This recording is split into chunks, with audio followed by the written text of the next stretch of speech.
is the introduction of our newest commission member, Sean Carlton Appleton. So if you'd like to take the floor and tell us a little bit about yourself and whatever you'd like. Sure. Okay. So my name is Sean Carlton Appleton. I've lived in Ames almost 30 years. I moved here when I was a kid. My mom went to the graduate school. I work here in town at Mary Greeley Medical Center. And, recently this came to my attention because I was a part of the Ames Community Institute program that was held last November, once a week for about 4 weeks. And Keith presented at one of the nights that it was offered in the public library. And so I like the park system a lot. I have kids. My daughter goes to gymnastics right in this building. I'm a personal trainer myself, so I'm all about recreation and physical activity, and I love the outdoors. And just, it became something that just kind of sparked my interest. And so I applied, and here I am. Good. Awesome. And Sean is filling a vacancy, so his term will go through April 1st of 2020. Okay. Great. Well, we're very glad to have you. Thank you. Appreciate it. Welcome.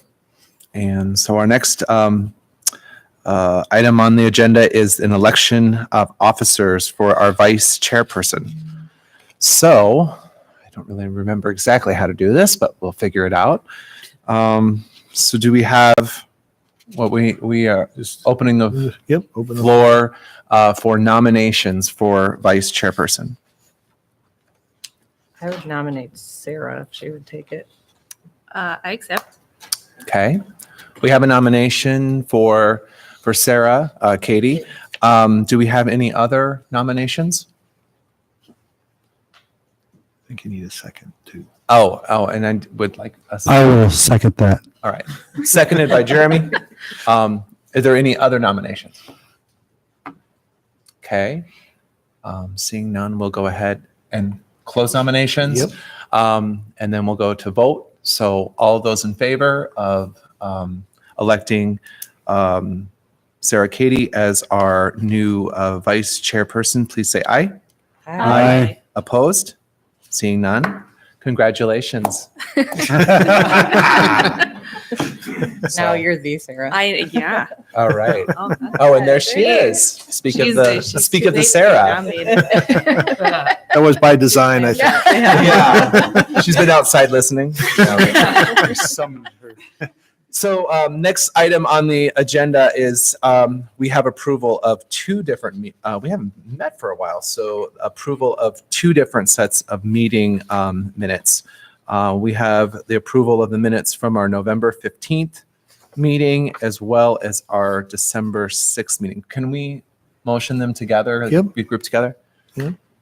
So I move to approve the 2 sets of minutes. Second. do we have any discussion regarding those two sets of meeting minutes? Okay, seeing none, we'll go to vote. All those in favor of approval of the minutes from the November 15th and the December 6th, 2018 minutes for the Parks and Rec, please say aye. Aye. Aye. Opposed? Seeing none, motion passes. Our next area or next item on the agenda is our public forum. And this is for where anyone from the community can come and speak of items that are not listed on the director's report or in our agenda for the night. So we do have a speaker tonight, and that's Lori Biederman. So if you would just tell us your address and take it away. Sure. I'm Lori Biederman. I live at 1239 Orchard Drive in Ames, Iowa, 50010. And I'm here just to let you all know that I'm setting up a possible Friends of Brookside Park group. We're going to have our first meeting or a meeting to gauge interest on February 2nd at 2 p.m. in the Rotary Room at the Public Library. I've also set up a page on Facebook to gauge interest, and so we're trying to cast a wide net to get as many people who might be interested in Brookside Park there. Anybody have any questions? What was the date again? That is February 2nd 2 p.m. at the Rotary Room in the public library. And then what day of the week of that is? It is a Saturday It's a afternoon. Saturday afternoon. Awesome. Do you have any projects you're looking to fund or advocate for initially, or? Currently, no. So my first, assuming that people are interested in, I would send out a doodle poll or something similar with to gauge what people might be interested in doing in the park. Okay. So I basically have no plans. No, a lot of times there's like a real, hot issue, and we've kind of, we've done lights, we've done bathroom discussion recently. So, Right. I was just wondering if there was something on the radar I wasn't aware of. But that's No, fine, too. I personally have issues with the lights, but we've already settled that. But what my goal is basically to see what people are interested in, and we could bring up the bathroom as possible. If people, Yeah. just to let them know about it and things Mhm. like that. Yeah, that's great. I'm sure people will be supportive. And I I would meant, just, oh, go ahead, Lauren. I meant to pull this together last summer, and that didn't happen. Yeah, I would just say from anybody viewing from home, just an overview of a friends group. Right now, we do have 3 friends groups within the city. One is the Friends of Ada Hayden Heritage Park. One is Friends of Emma McCarthy Lee in Munn Woods, and then Friends of Roosevelt Park. And they've all been set up and they have done fundraising. But what they really have done, they're advocates for the park. And Brookside has been around for a long time. And with the lights, that's where we first started having conversation with Lori and some of the concerns that she raised. And that's where the discussion led to, hey, would you be interested in maybe starting a friends group? Because it is a big park and it does get a lot of activity. And anytime we can get a group of people that are passionate about the park and be ambassadors of the park and help in a myriad of ways, the better. So, and we've had great luck with the other 3 friends groups that we've had. So that's kind of what the conversation that Lori and I have had in regards to this particular friends group. And then there's exciting stuff there. Woo! I think it personally. No, it will great. be. It'll be That's really awesome. cool. I'm really Yes. excited. I know there's a lot of passionate people across the community, not just in our neighborhood, that Right. are passionate about Brookside. So Yep, that should be really interesting. Yeah. And just remember, Lori, Ed goes off to commission here in April. and I've already we'll be told looking her. for You know, something I know. to do. I've already. It's I coming thought up. you had another year. Oh my gosh. All right, thank you. I just got elected. Sucker. Elected to the chair. All right. Is there any other community members that would like to address the commission tonight? Okay. For our public forum, that is. Seeing none, we'll move on to our director's report. Okay, so the first item is check presentation. So the JCs for the last 4 years, 3 years? Yeah. Yep, 4 years. So what they've done is part of Ames on the Half Shell. They've taken some of those proceeds and given them to our scholarship fund. So they did the same thing again this year, and we just wanted to have Melissa here, and she can give more information. But then if we could get all the commissioners up there, and you can go up there right now while she talks if you want, Sure. and then we'll just get a nice photo op when she hands the check to the commissioners. Sounds great. Okay, so go ahead, Melissa. The goal of the JCs as an organization is to be able to give back to our community. And so that's one of the things that we really made an effort 4 years ago to do something special with Ames on the Half Shell, because Ames on the Half Shell is great. It's a lot of fun. We enjoy doing it, putting it on for the community. And I think the patrons have a good time as well. But we wanted to make sure that there was something special that was happening with the funds that we raised. And so we decided that we wanted to give a portion of our proceeds back to the scholarship fund with Park and Rec. So that other people can benefit from what we're doing. So that was the whole reason behind it. And that's ultimately the goal of the JCs, is to help others. So that's what we're trying to do. So, yeah, commissioners, go on up. We'll go on up. You have a phone, Joshua? Yeah.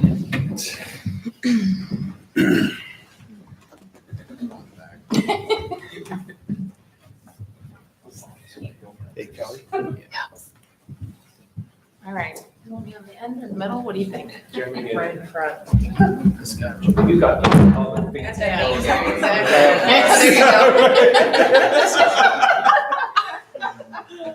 No, that's good. I'm right here.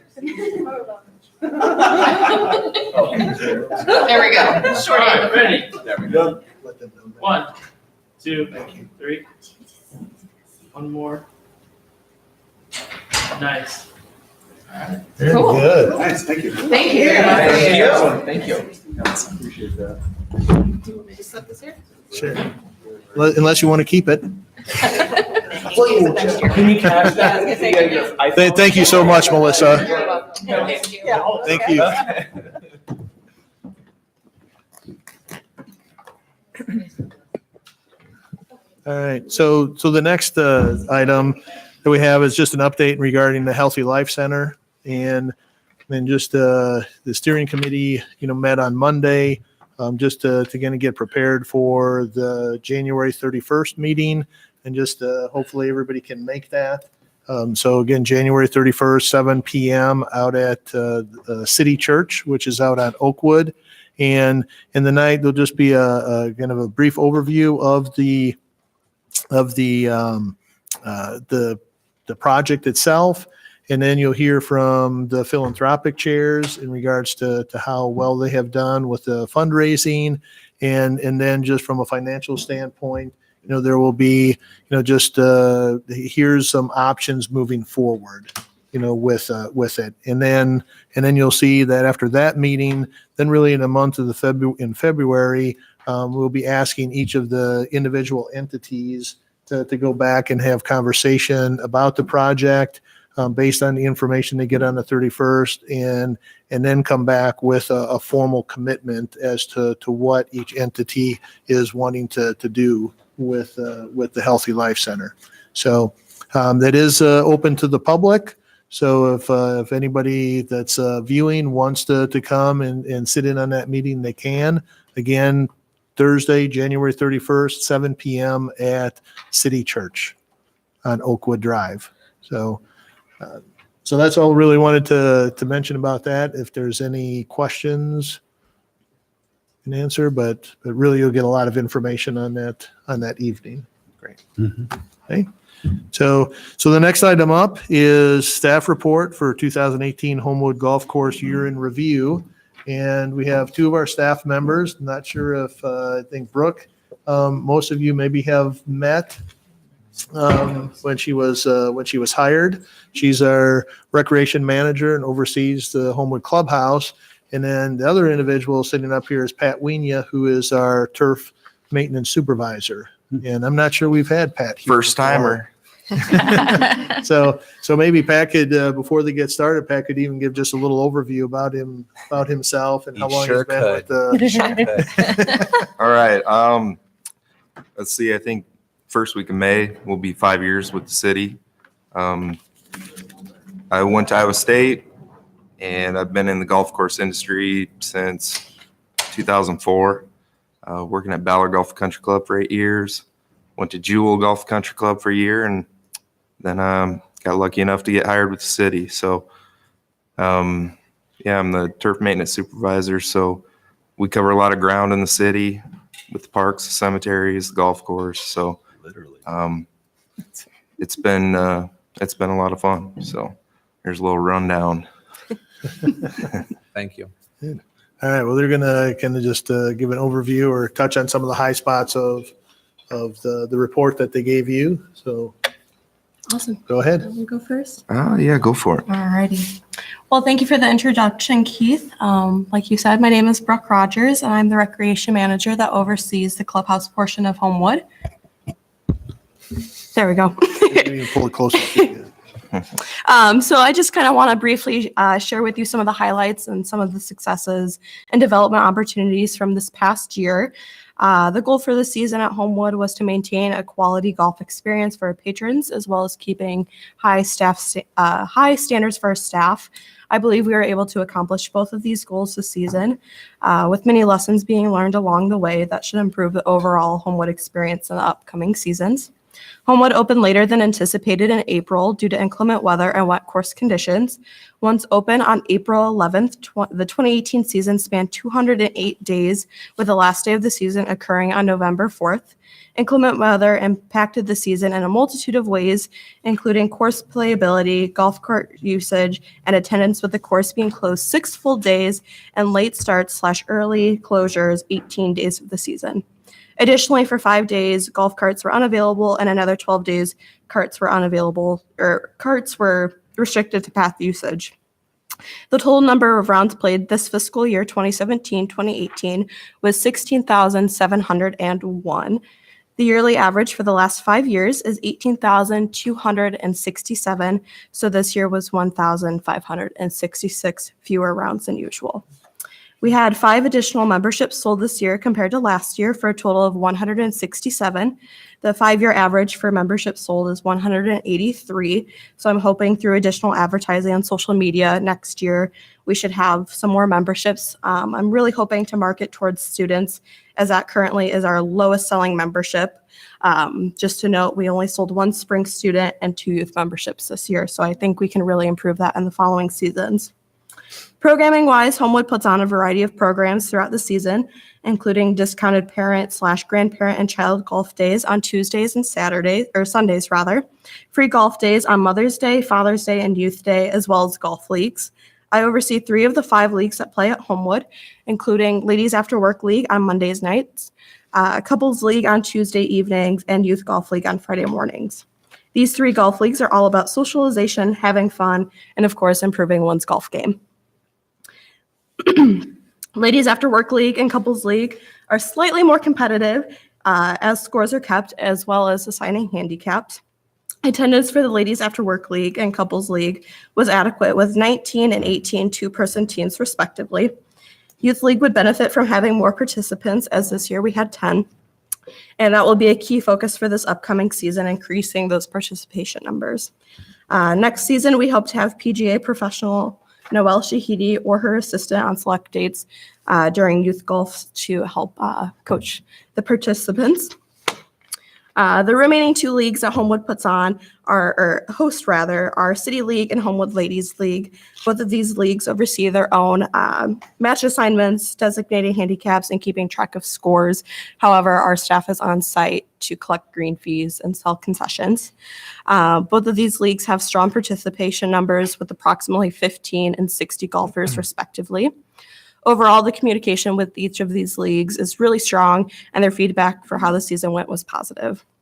For this upcoming season, the areas to improve on are getting more people to the golf course. This includes attracting new user groups to our facility, bringing in new golfers to the course, and putting on special events. Homewood Golf Course is well suited for these goals, as it is a reasonably priced, walkable, and welcoming course to beginning golfers.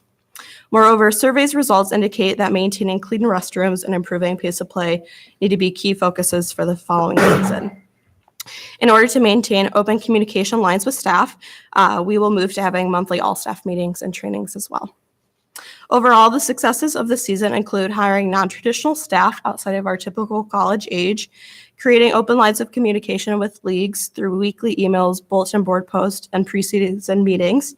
Lastly, we have seen an increase in booking online tee time reservations.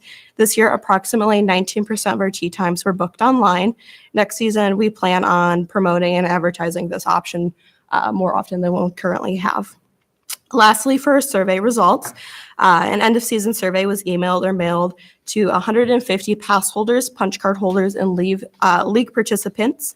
We had 57 people, or 37.5%, complete the survey.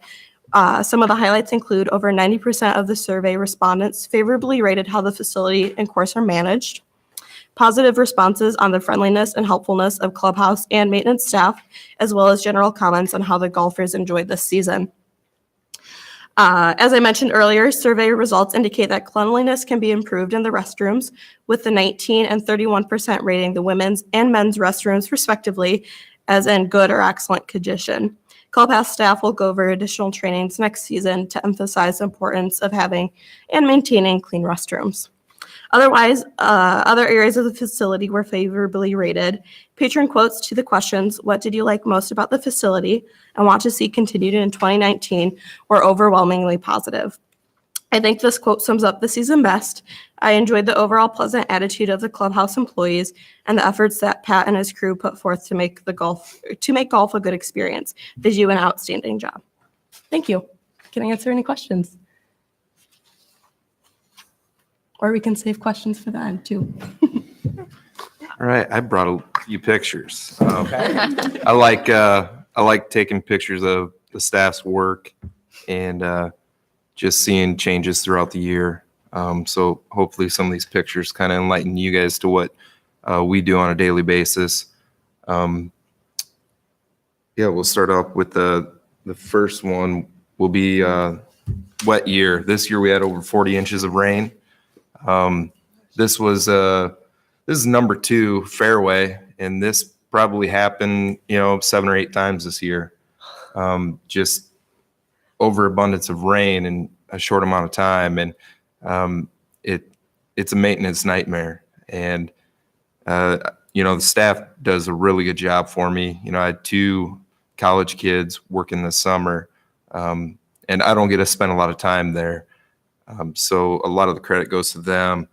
You can see with the next picture, we have a few sand bunkers on the course, and anytime we get hard rain, they wash out. And so sometimes we got to pump that water out of the bunkers, rake them up. And so it was just a tough year when it comes to that. And keeping up with mowing when it's this wet, it's crazy. I mean, and the staff does a really good job of, if we knew we had a lot of rain coming on Monday, they're working longer hours on the weekend just to get things done ahead of that rain. So whatever we can do to keep the course in the best condition we can is what we do. And I think throughout the tough year, the course really held up well. We got a couple pictures of the course conditions here. I would put Homewood up against any of the other courses. It's a smaller course, but the conditions there are, I'm very proud of them, and I think our season pass holders enjoy it too. We hear a lot of good things, and especially for the amount of play we get, it's hard to get some work done sometimes, but it happens. We work a little longer than we usually would like to because there's so many golfers out there, but that's a good thing. Yeah, you can throw that one. So some things we're looking to do is add some extra. Yeah. And just on, and I don't know if you're going to talk or touch on this, Mhm. but with this picture, just with the striping, Yep. maybe just explain how that's done and how long have we been doing that? So yeah, the fairways, we have a nice fairway mower. We have pretty good equipment with the city, and our mowers are pretty high tech. They're not your little lawn mower. So they have rollers on them, so they leave these nice stripes, and it's always nice. These were actually mowed by me. So the help doesn't mow us straight, but sometimes I get out there and set some lines for them so they can follow them. But little things like that, make a difference to how things look, and I take a lot of pride in that. So and sometimes you get bored and you got to have some fun. So the one with all the curves, I was having fun. I was not intoxicated. Okay. So moving on with the wet year, we're looking to add some drainage in some areas. This is actually number 8 green, and this has been a theme since I've started there. We have these few areas right next to the green that are just holding water, and I'm losing grass, and we're resodding, we're reseeding all the time. So late this fall, after we closed down, my full-time staff and I put in some drainage all the way around this green. So that's one area that we're going to have checked off the list, and we shouldn't have issues. We should be able to handle these heavy rains and not lose any turf. We have a few more areas I'd like to get to probably next fall after we close down. just so we can keep golf open. I mean, there's been times when after heavy rains that green is completely covered in the front by water because it sits in that area. So a few of the little improvements we've done out there. Yeah, you can show this one. So we also have some crazy things happen out there. The picture on the left was 2 years ago. We had some vandalism with the truck driving on the course at night. Never forget coming in that morning at 5:45 and turning the corner. I'm like, what in the world is that? And heading out there, and that sucked. It was a terrible feeling, hard work, and that happens. But the staff and I did a good job. We got it cleaned up right away, and you can hardly tell it happened. So the picture on the right with the helicopter, that happened this fall. Got a call from the fire department saying, hey, we got to land a helicopter on your course. What? So I ran over there quick, and sure enough, just following the helicopter, and they landed on hole 2. They had to life flight somebody that got in a wreck on Duff. It was bad circumstances, but that was one of the neatest things I've ever seen. No damage done, just amazing. So just a few things that kind of keep the job interesting, I guess. We'll move on to some future plans. Homewood's known for the trees out there. We have a lot of old oak trees, beautiful trees, and we're starting to lose some. And so going forward, now that we have Paul, the forester, on board, I'll work with Paul, and we're going to start replanting some trees a little more strategically because, trees aren't the best friend for grass. It's kind of hard for them to grow. We have a few areas that make it really tough. So we're going to be strategic with that, but we want to keep the tree thing going out there because that gives our course the most character. That's what we're kind of known for. So let's see, you got some more future plans? Okay. A few other future plans, just added drainage. I've been working a lot myself to kind of clean up. We have a few native areas that just really turned into overgrown, out of control areas that been cleaning up and looking to add some pollinator areas in those with some wildflowers and stuff like that. Some of these large oak trees that are dying and we're taking down. I've had the idea, we'll see where it goes, but I'd like to save some of those tree trunks and maybe do some carvings in them, just add a little character, especially because a lot of them we've had cart paths that actually weave around these trees, and then it'd look odd to me if we got rid of the trees. So, and then obviously the new clubhouse, that's an exciting thing for the community, for us. I'd love to really make some nice landscapings around the clubhouse and stuff. So that's something I'm really looking forward to. So that's mine in a rundown. I think you guys all have the report it's pretty detailed what we do on a daily basis. There's a lot that goes into it. So feel free to read that or not. I don't know. So thanks. Any questions?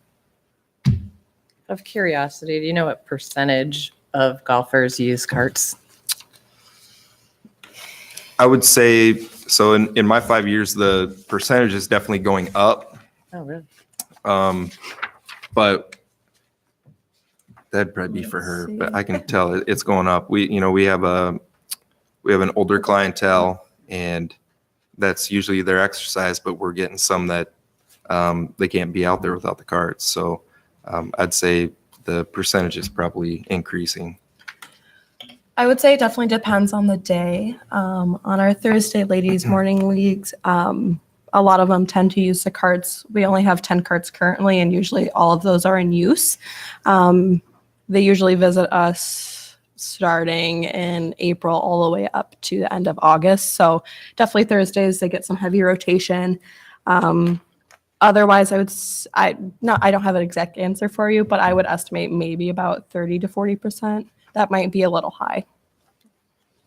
In terms of attracting new users, like I think I golfed in middle school, and that was probably the last time I golfed, other than Goofy Golf. Have you like appealing to college students, but like also just young adults, 20s, 30s? Like, have you thought about just like a beginner's night, and you pay a flat fee, and we have all your equipment, and just like you've never golfed before and want to try it out? I don't know. Just I think the other a few other of the recreation areas in town have done kind of interesting things.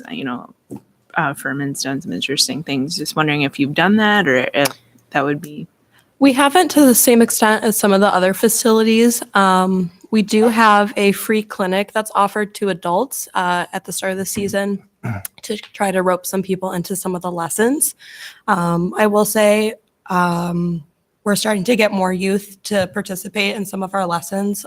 Currently, our youth indoor lessons, which are happening about a week or so, are actually all full. So I think that's one of the first times that's happened. So hopefully doing some more marketing on social media, just that we exist, I think will really help bring some younger people out. Awesome. So Pat, I don't know if you can speak to some of that. One thing that, Pat, you were just president of, or past president of what? The Iowa Golf Course Superintendents Association. So I've been on the board with that for 5 years, and I'm finally off. Thank you. Yeah. What I'm wondering is conversation, because some things that we hear in regards to golf, especially with millennials, is that it takes too long. And I don't know if you can speak to that. I know in the report they talked about how can we speed up play and things, but I know that's one thing that the younger people don't want to spend 2 hours, 3 hours doing some type of activity. They want it to go quicker. So I don't know, can you speak to that at all, Pat? So there's some things that I try to do just with course setup to help as much as I can with the speed of play.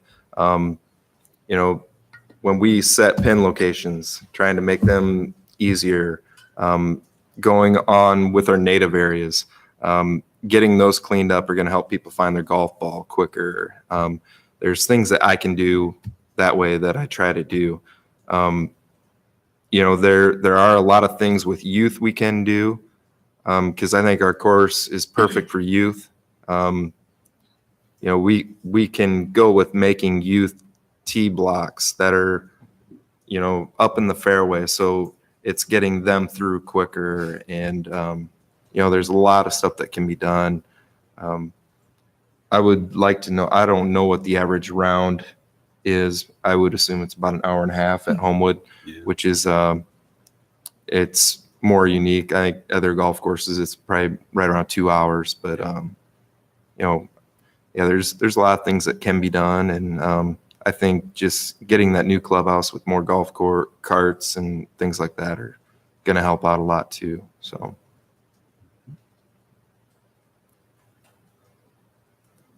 Any other comments? You guys should come out next year. Give it a Anytime shot. I've been out Maybe there, a commission night. I out just there. learned that you All right. sell beer at the club. I'll get I you would know guys- more about the grass and trees than golf. I've golfed one time in my life, but maybe.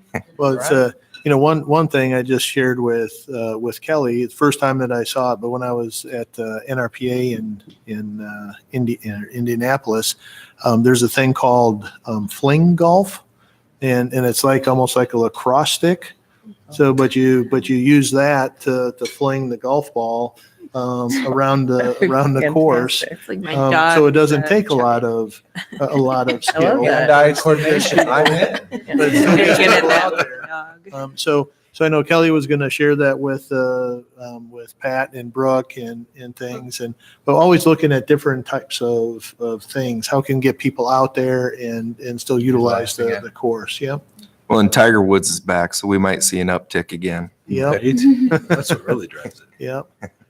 Yeah. I just want to say that Brooke is new to the department, and first full year with the clubhouse, and has done a really nice job and continue, and we know that she'll continue to do good things out there.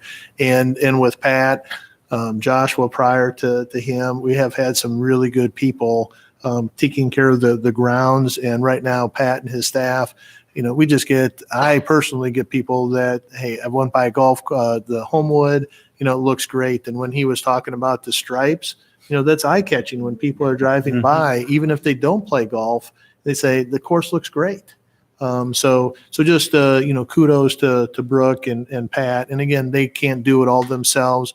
There's a lot of temporary staff that are helping them. So we're very thankful that they're leading those staffs and doing everything that happens out there in a positive way. You're making me blush, Keith. So thank you. Thank you. Thank you. for all you do. Very good job. Thanks, guys. Okay. So the next two items, I'm actually going to go down because we got a new toy for doing presentations Okay. and things. So I'm going to just go down there and Mosey down. lead the discussion. Oh. At that point.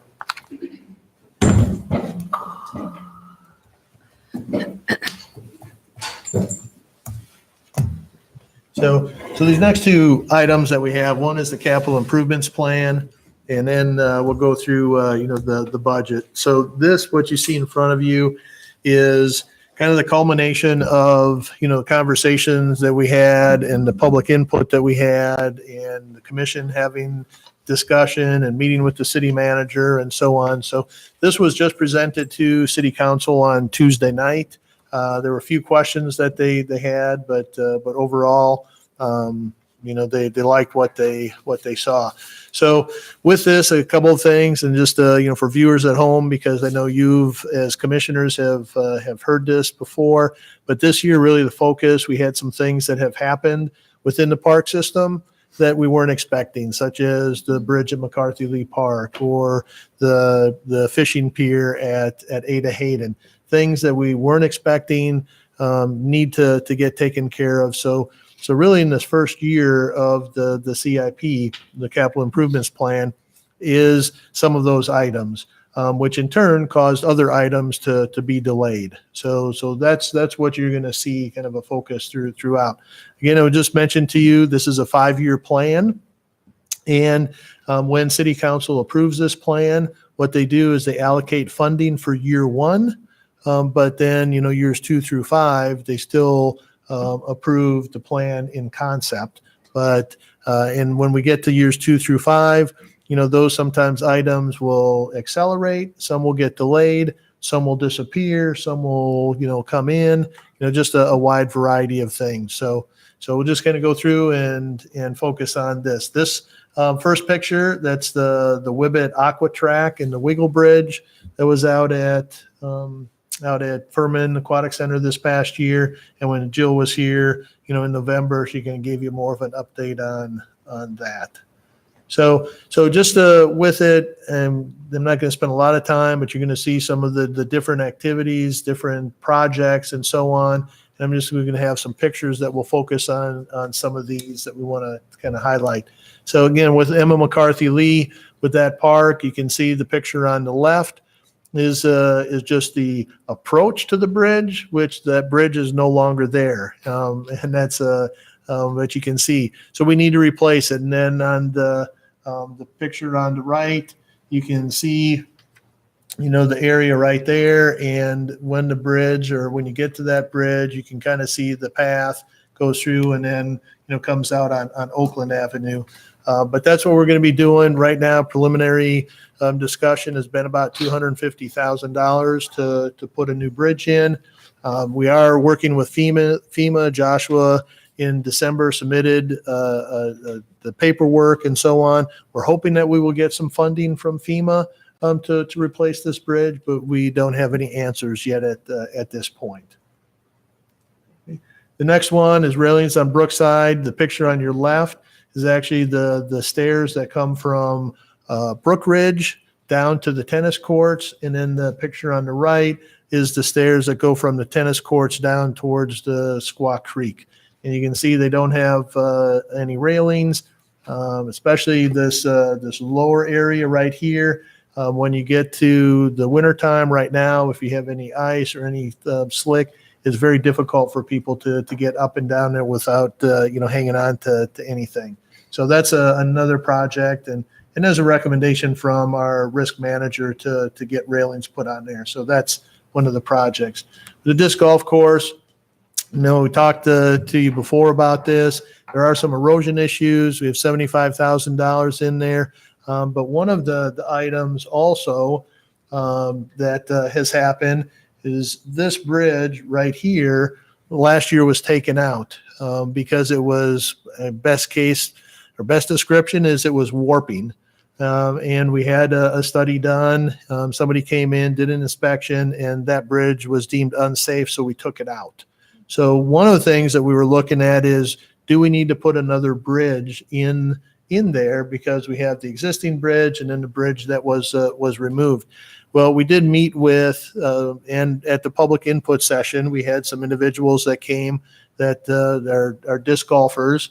And one of the suggestions that they came up with is, well, how about if we reconfigure the course, and instead of putting money towards putting a new bridge in, why don't we reconfigure the course, and then that money could be used, for taking and addressing some of the other issues, or potentially putting, another course in another park.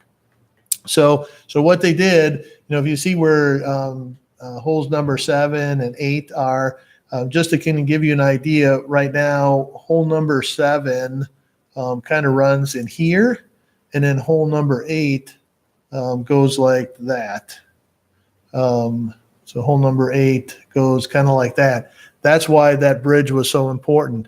But with what they said is, hey, let's reconfigure these holes, with it. And now with 7 going here and 8 going here, 2 and 3, we can just keep the one bridge. We can get mowers across there to do it. So that's what we are going to be doing. And I know Joshua was going to be in contact with a couple of individuals, get out there, lay out those holes. And if we do need to do some tree removal, we can still do that this winter. So spray pad, splash pad, again, big project. We did delay it a year because of some of the other activities that we have, but we do have money already that has been allocated for design. So coming up here in the next 6 to 12 months, we'll start getting some feedback from the residents in regards to location, what they're looking for, and then we'll get a design put together, and then we can get that bid out when the money is available. Some more projects in years 3 and 4. One of them with the maintenance facilities that we have right now. This is our current shop on East 13th Street. This here is the old shop, which we do have buildings there, but it is in the floodplain. So a lot of times when the skunk floods, we have to get things off the floor, go down there, and it's just a pain. And then in addition, we do have the cemetery shop up here, and some of those buildings are getting to a point where they're going to need a lot of repair or need to be replaced. So what we want to do is we want to eliminate the old shop, eliminate the cemetery shop, and expand, everything right there. So that's what that is. And that is one, most of the funding for all these projects come from local option sales tax. This is one project right now that we're looking at GO bonds to fund, this project. One thing that has been talked about is with the Lowhead Dam that we have, and that's this whole area here, and be kind of a separation with different pools, for fish passage on that side, and there'll be less pools over here on that side, for canoe and kind of kayak access. But one of the things is really that's being done right now. They did start working on that again after the wet fall. They got delayed, but right now you can see the current shelter. What we want to do, long range plan, is to eventually maybe bring a road in from the old shop area. But what we want to do is we want to take this shelter and we want to put it on the north side of where that road will go. So people don't, when they're picnicking and so on, they don't have to cross a road when people are coming in and out of there. And you'll see there's also some additional parking and a new playground that will be put in there as well. So we really think that's going to be a popular area. And then in year 5, there are some projects there as well. Playground equipment, what we did do, Joshua and staff put together a listing of all of our playgrounds. And what they did is what year it was purchased, what year it would need to be replaced with roughly a 20-year life cycle on it. And then what other things would we have to do with when we replace that playground equipment? We are going to the concrete borders on all of the playgrounds. And so with this, he did it for 25 years, I believe, is what he put that plan together. And what we found is that if we didn't maybe accelerate some of these playgrounds, we would wind up at some point having to replace a lot of playgrounds in 1 year. So I think in last year's plan, we might have only had maybe, I think only 3 years actually showed some playground replacements in there. After going through that, we said we need to do replacements in all 5 years of this plan, and you'll see, replacements in every year moving forward based on that document that Joshua had put together. So it just shows that, and then shows you some of the other things. The picture on the left is a composite, what they call a composite play structure. Has different amenities. It's got platforms. It has slides. It has climbers and everything. And that's what a lot of our playground structures look like in the park system. The one on the right is also a composite structure. Has different things, but it's just a whole different look to it. And what we want to do as we start replacing the structures is we want to start putting some identities to some of our parks. So people can say, like this one, it might be, hey, let's go to the log, mom, dad, grandma, grandpa, let's go to the log cabin playground, or let's go to the XYZ playground, whatever it might look like. So we want to start getting some different variety, into the park system. The next one is that we get comments from at times is just natural looking play stuff. Joshua and I love that picture on the bottom. Now the green stuff on in front of that one, I think somebody took a branch or took a tree and added that. But still with the climber and things, there's just a lot of play opportunities, but a more natural type of feel. And you can see this picture up here actually uses the terrain of the park. And Joshua and I, we have in Moore Memorial, I think in year 5, both of those playgrounds need to be replaced. And one of the things that we were talking about is you do have some slopes, there. And do we do something like that where instead of, climb to the top of the structure and come down a slide, could you climb to the top of the hill and slide down the slide and then have some other fun ways to get back up to the top? And then the last thing that we have here is just some different climbers. And really we're looking at in some of the parks that we have, community parks where we have multiple playgrounds there. Some of these options, I think, really lend themselves to be placed in the park. So right now, when we have Innis Grove with the Miracle Park being put in, when we replace Shagbark or put in a new playground at Red Oak, something like this could be put in just to again give some different features and again create some destinations for the users to go to. Edwards Park, with that, the building is gone.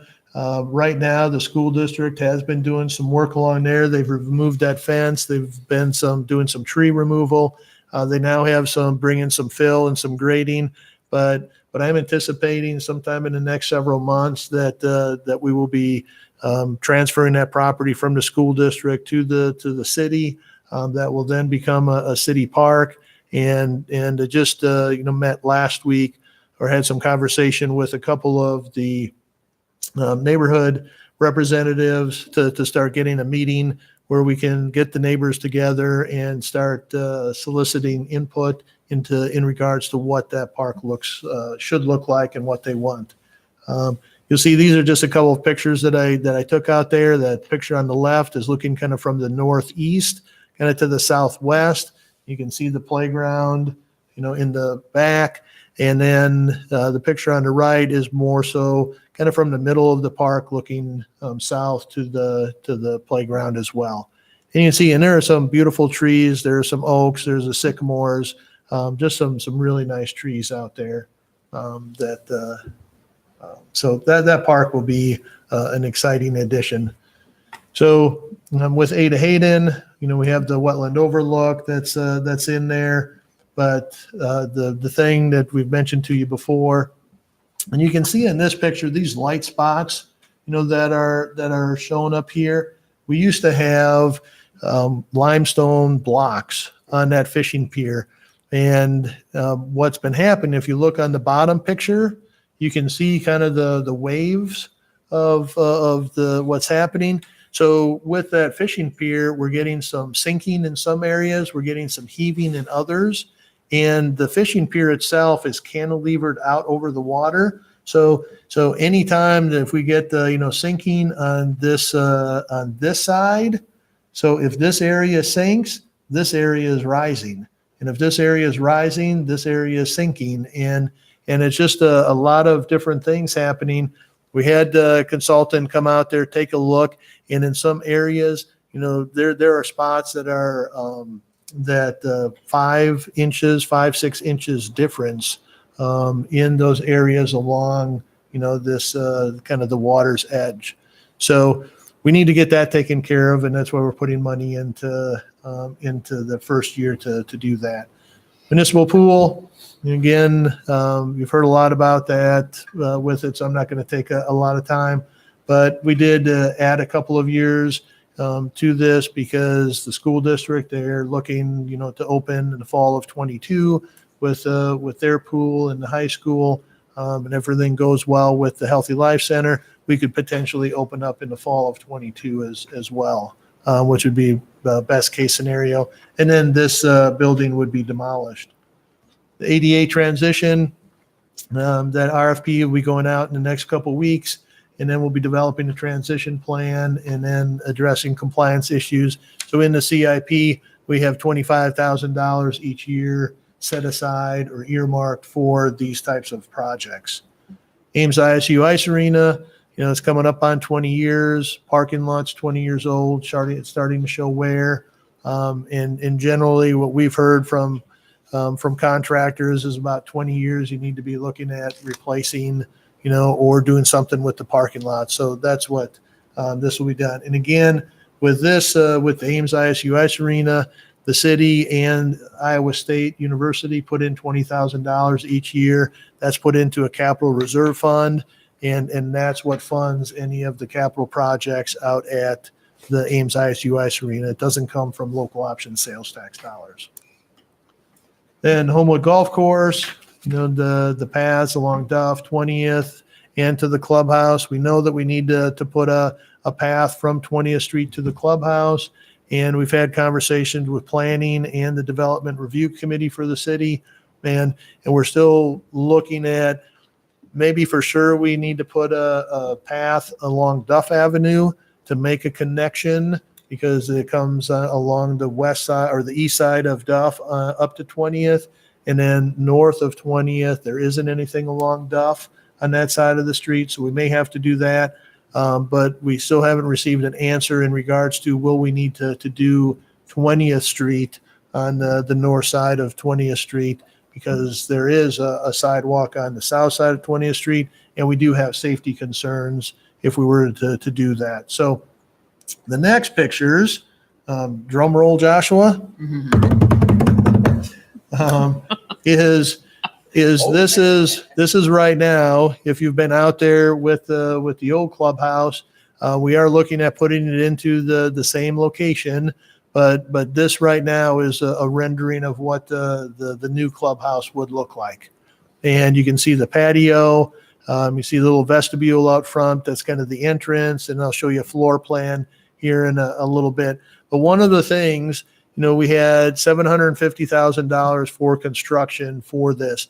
The estimate from the architect, came in more than that, almost over $900,000, with it. So we're looking, it's like, okay, what do we do? Do we cut back a lot of things? Don't we cut back a lot of things? But one of the things that we have had conversation with the city manager, and what we have decided is if we do something, we don't want to skimp. We want to make sure that, we put something in here, it's going to have a community room. It's going to be more than a clubhouse. It's going to be a year-round facility. We want to make sure that it's going to be a good addition to the park system for the 50 years plus that it's going to be around. So that's one of the things we did. So what the city manager has asked council to consider and is recommending to council is out of last year's general fund, there are usually some savings and so on. So he is recommending that $250,000 from those savings be put towards the clubhouse. So it would take our construction dollars from $750,000 up to $1 million.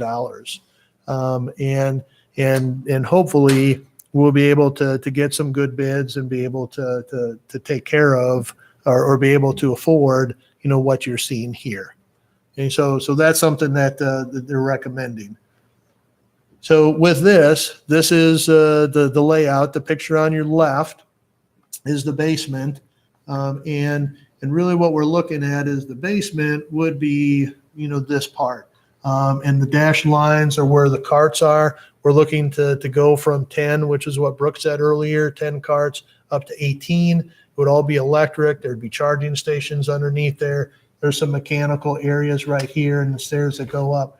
This piece right here would just be slab on grade. So there would be no basement underneath there, and that would correspond to the concession area right here. So this first floor, you come in, this would be concession area.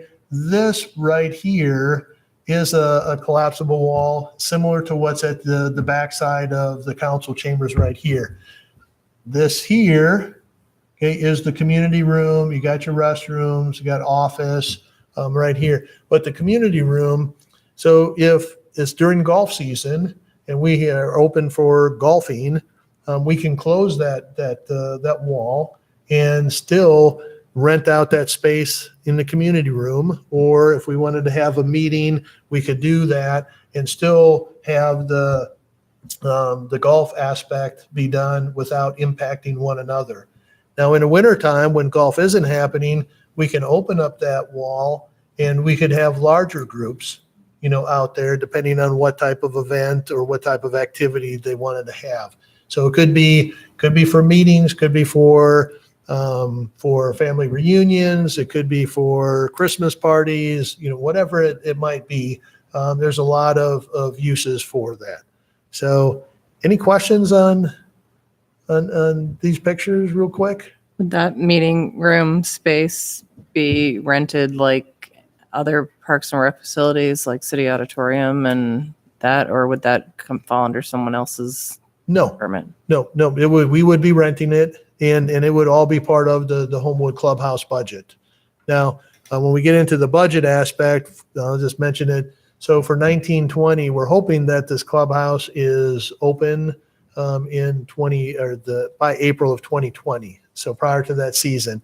In the operation budget right now, we have not budgeted anything for rental fees or additional staffing or anything like that because we want to make sure that it's going to be open. So what we will do is we will adjust the budget next fall when we go through the budgeting process. But it will be any rental fees, anything that happens will come out of the Homewood budget. What would be the capacity? What was that? What would be the capacity? The community room is right about 80 seats 85. And then we're looking at maybe about 25, could be in the concession area. So you could have total maybe about 105, 110 individuals if you had the wall open. How do you get the golf carts in the basement? See the top right corner of that. There's that where it looks like a swing or a Yeah. M. That's a garage door, basically. Oh, right here. Oh, Right here. yeah. Is it on a hillside or is it like a walkout basement? It's They like a go into the walkout. rain. Oh, okay. That Yep. makes much more sense. Sorry, I was pointing at the wrong one. So, Yep. Like, what kind of? You found those down those stairs right there. Yeah. Fancy. All right. Yeah, that makes sense. And then Moore Memorial Park, the bridge over Squaw Creek, mentioned that to you before also in regards to conversations with the, with Iowa State University. Because right now, what we're looking at, the best place, for that bridge would be on Iowa State property. So that's what we've been having conversation for. And then eventually, maybe some type of trail would come up through that area and then all the way up Shoal Road to Ontario. That one, had conversations with Public Works in regards to the trail. It is identified as a trail in the long range transportation plan, but not anytime soon. So they're going to be redoing, looking at their long range transportation plan. So we're going to see what flexibility there is to try to get that done as soon as possible so we could do the bridge and the trail all at the same time. I think with the LRTP process, it's just, if parts of town become a priority, like it's very easy to take those projects that were further down, the line and Right. move them up, so Yeah. I don't know. It's pretty, Yeah, and that's with all this stuff, Yeah. there's flexibility, you can move up, you can delay, you can move things around and so on. It's a good point, Sarah. Furman Aquatic Center, a few things, there. The picture on the right is the play structure in the splash pool. It's chlorine wears a lot on that. We just had the other slides done, not last year, 2 years ago. But this one's starting to show some wear as well, so we'll get that accomplished also. Rose Prairie, we delayed this out to 23, 24. This area, again, west of what's the Hyde. Hyde. West of Hyde, west of Ada Hayden. Developer, it's just not moving very quickly, so we'll just have to see, but we hopefully at some point that gets developed and then we'll have a neighborhood park out there as well. And then just the CIP, just for reference, is pavilion at the cemetery. But questions, comments?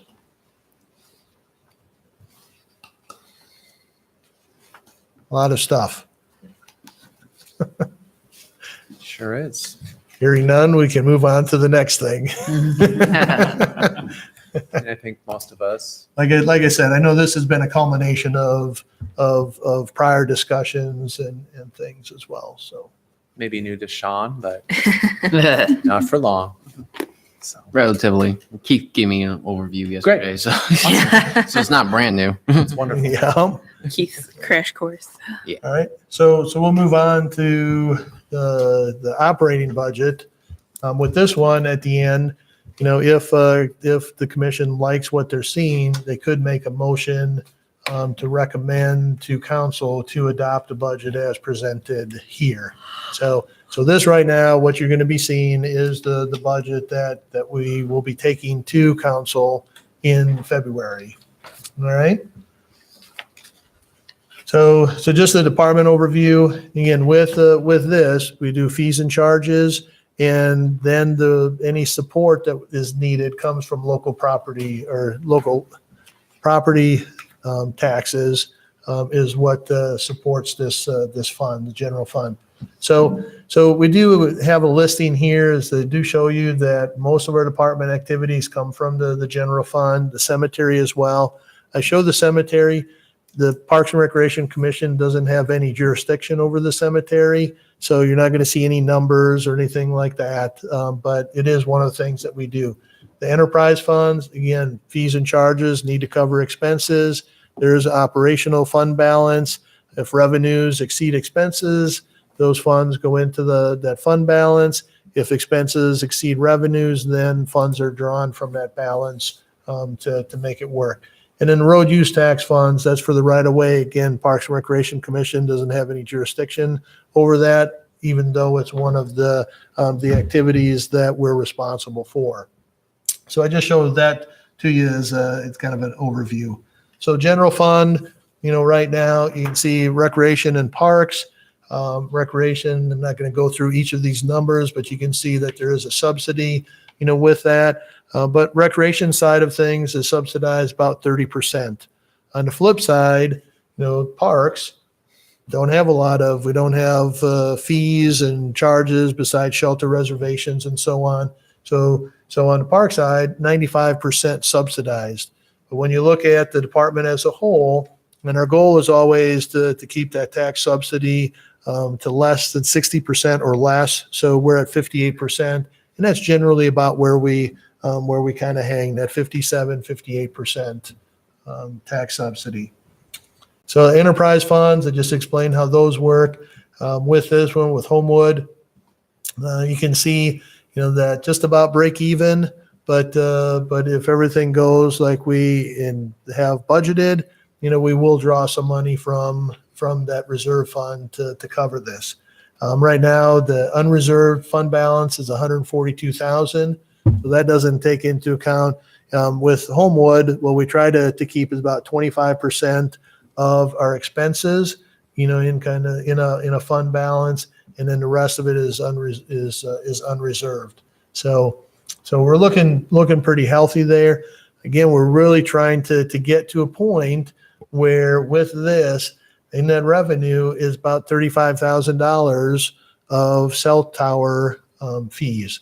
We get paid for that cell tower. What we want to try to do is we'd love to have that excess revenues be about $35,000 each year, because if that cell tower ever would go away, hey, then we're already at a point where our revenues are covering our expenses.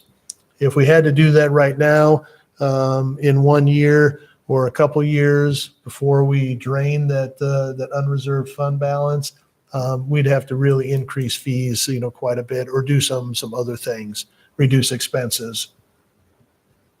With the enterprise fund, again, with Ames ISU Ice Arena, you can see expenses. This on the other side, this in 1920, we're looking at adding $22,000 to that fund balance. With this one, with the percentage, we would try to keep about 15% of expenses in that fund balance, and then unreserved is what's on top of that. And then the capital fund balance at the end of 1920 will be just under $135,000. So fees and charges, and that'll be after we get done with this, we'll be going through fees and charges with you. 60% of the activities or programs we are increasing. And one of the things with this, and you'll see through some of the other slides, we right now are showing a 6.7% increase in general fund support with the budget that we're presenting to you right now. All right.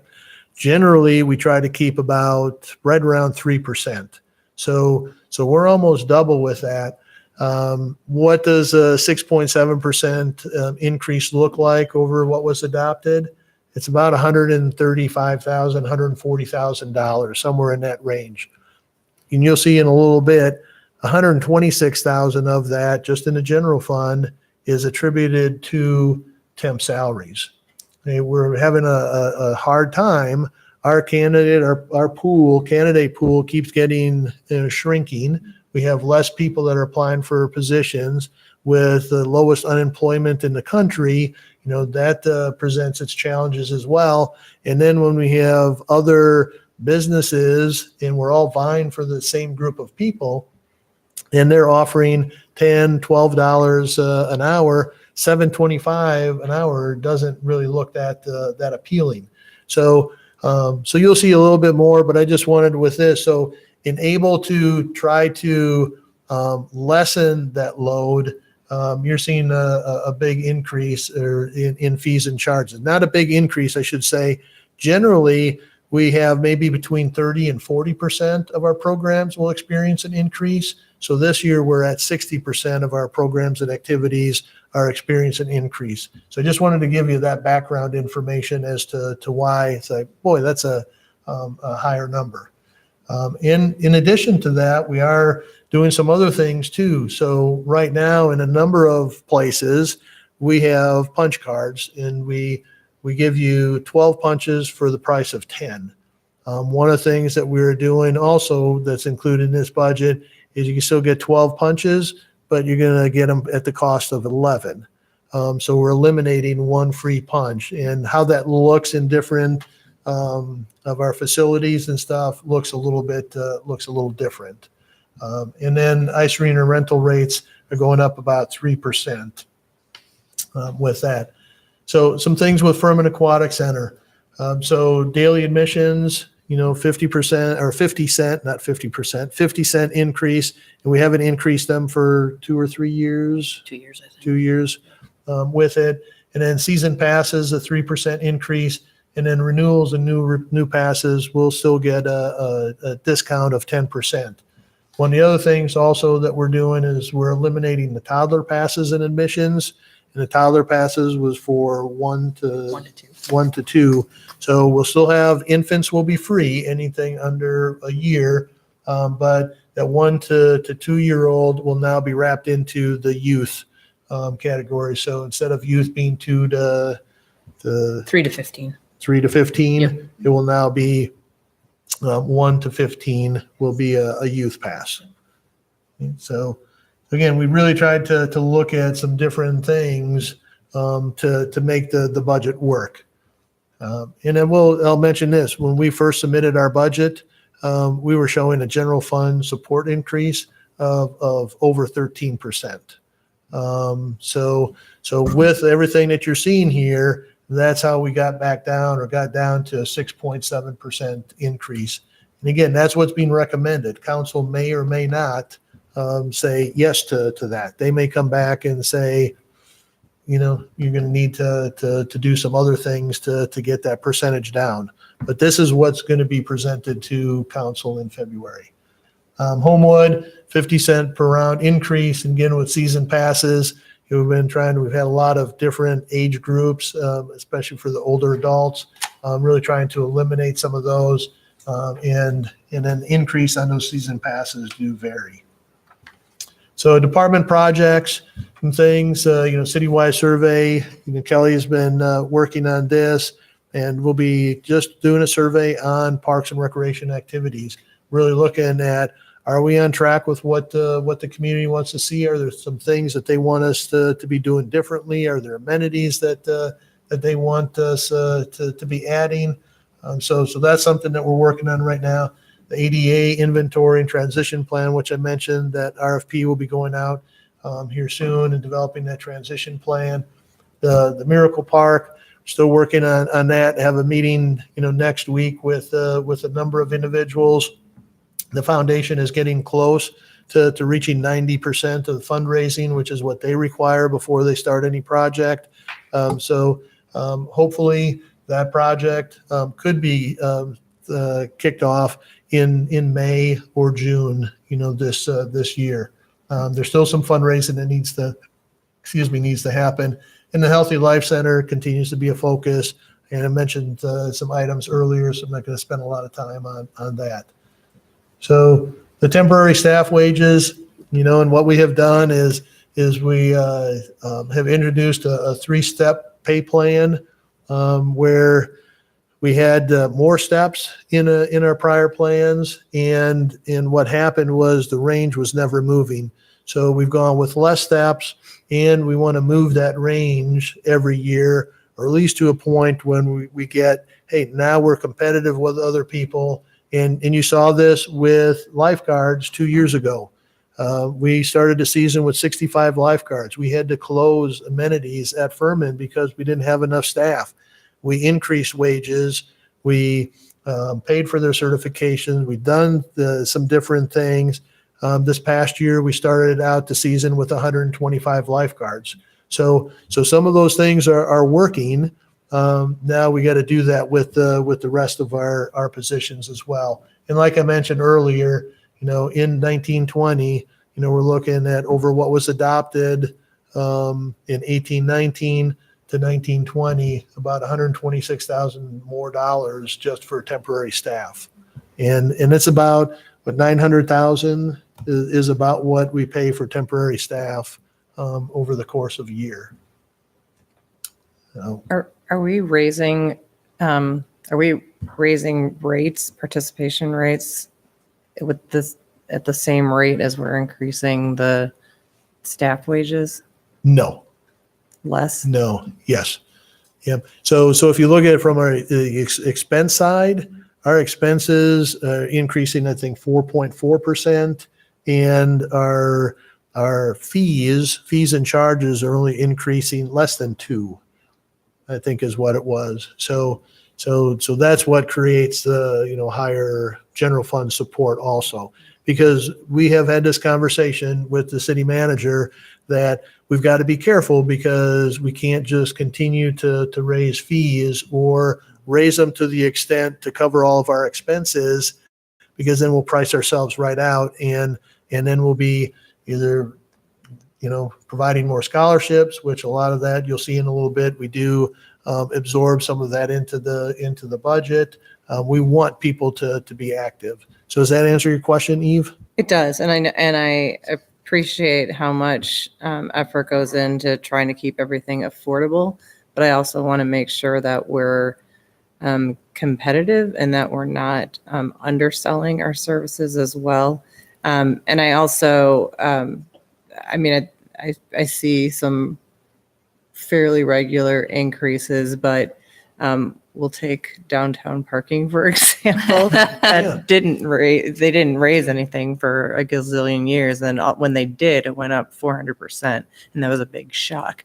And I also don't want us to get in a situation where we have to do that, and then it becomes a greater shock to all the patrons and residents too. And so, people want lifeguards. At some point you have to pay for them. And Right. So what's that balance? And it's a fuzzy area. I totally Oh, yeah. recognize that, but I wanted to see what the discrepancy was, and Yeah. just challenge us to think rightly about what our value, what the value of what we're providing, because what I feel like what Ames Parks and Rec has to offer is tremendous, and so let's not undersell ourselves. Right. Yeah. And in your point about 400% increase, the Ames ISU Ice Arena was in a situation where we didn't raise, and all of a sudden we had to raise a lot. And what we have tried to do in some of those is just do the 3 to 5%, which lessens the blow from year to year. Right. Because when you have to jump up a lot, people aren't prepared for that. And you saw that with the auditorium, with ACAC. That's why the commission now does 2 years at a time, so they could get out there and know what their fees are, because they look for additional funding and grants and things of that sort to pay for it. So I tell you, this that whole concept, or that whole discussion that you just mentioned, we have had a lot of discussion on our end. Is how far can you go? What, like you said, what our service is worth, and it's something we take very seriously, and we want to be make sure that we get everybody into these programs as we can. So Is it made known generally, that fees are going to be raised at some point, like before they're actually raised, or is there some sort of, to the public? I mean, because she made the point that, the city suddenly, out of nowhere spiked the rates, 400%, and everyone was just kind of shocked. Right. Yeah, what we try to do is work with groups. We're not so concerned about a 3%. So Right. so if we do that, like just take Homewood for example. What we're doing is we're getting our spring summer brochure together. So we won't go out and let people know. If somebody asks, hey, what are fees going to be next year? We'll tell them, hey, we're proposing this. But when that brochure comes out and they see it, they'll see, it's a little higher than what we paid last year. Mhm. If it's a large jump, or we need to do something, we'll sit down with user groups and have more conversation and say, hey, look, this is what we're going to do. We've done that with some of our sport leagues, adult sport leagues. Say, look, if this is what you're wanting, if this is what you can do, here's what the impact is going to be. So now tell us, what do you want? Are you willing to pay this, or do you want to scale back on some of the services that you're requesting? And we've had times where said, oh, yeah, we'll pay that. And then we'll have others where they say, no, we won't. We don't need to do that. Let's just keep the fees, down. So most of the time, like in some of our facilities, if we're going to raise, then what we'll do is we'll put signs up ahead of time. And like with the community center, Right. there's a fee increase there. That won't take place until July 1, but we'll start putting that out there. So when people come in, they'll see, hey, as of July 1, the rates are going to go up, and was it quarter or 50 cents, something like that. So it's not a lot. So does that I help? just, yeah, that does. I mean, I understand the reasons for the increases. I mean, because you have to pay people if you want adequate staff at like the lifeguards and whatnot. I'm just not so sure how much that is actually made known to the public, why we're doing this here. I just, my in-laws buy a summer pass to Firmin Aquatic every summer for my kids, Right. and they're senior citizens, so they get a discount anyway. And my kids are kind of, I think, enveloped into that. But they're pretty keenly eyed of their financials. And, when they notice something goes up, or at least significantly, they're kind of, Right. they stand to attention. Yeah. So, Yeah. I'm just- Yeah, and most of a lot of times we don't get a lot of comments from people when we just do the 3%, 4%, 5%. We generally don't get, not that we don't get any, Right. but we don't usually get a lot of comments if we're doing modest increases. I expect, most people expect rates to go up every now and again just for like, Yeah. cost of living, inflation, all that stuff, all those adjustments that are made. Right. Yep. Is there anything this year that is more than that 3%? About we'll touch on that when we get to the fees. Okay. All right. Kelly she can kind of take a look and see. There may I know be, one for most of them sure. are in kind of that 3 to 5, but Golf she can, passes. yeah. So she can mention that when we get to that point. Okay. So volunteers, a lot of what we do, volunteer coaches, Eagle Scout projects, working in the park, fraternities, sororities, Boy Scouts, just a lot of different groups that help us. And I think last year was over 1,000 hours of volunteer just in the park system. Could be cleaning up, could be painting, could be doing a variety of Scout project. different things. So partnerships, we have a lot of different partnerships, and partnerships look differently, depending on different groups. So there's a number of them. One, just Ames Minor Hockey Association at the end with the new outdoor rinks that we have. We're partnering with the Ames Minor Hockey Association, and they are actually doing the flooding. In the evening, they'll go out there at night. We supply all the equipment and stuff, but they'll go out there. They'll do the flooding and really help maintain the ice. So that's a new one, and there's other ones in there as well. Friends group, we kind of talked about friends groups when Lori was up here, and hopefully, she's not here anymore, but hopefully we'll have another friends group to share as well. But you can see with Ada Hayden, McCarthy Lee Park, and with that one, we've had discussions with them, and what they're wanting to do is to potentially fund a development of a master plan for McCarthy Lee Park and Munn Woods. So we've been having a conversation with them on that. One of the things with Ada Hayden, that friends group, they wound up designing and purchasing the signage and the stands for this, and then we did the installation. And city manager, he mentioned to us, it was last week or the week before, 2 weeks ago, he said of things, he is getting more unsolicited feedback on these signs than anything else. is people are really appreciating and learning more about the area and stuff. So again, and with friends groups, we may not be able to do this kind of stuff. So we're a strong proponent of them. Yeah, we were out a couple times in December when it was nice, and I immediately noticed the signage in November and December, and it's just a real asset. And I was like, where did this come from? I don't remember seeing it in our budget. Yeah. So that's awesome. That's really incredible. And that then they what do you'll that. see then in the springtime is by the north parking lot, the south parking lot, over by Calhoun Park, and then the parking lot off of Hyde.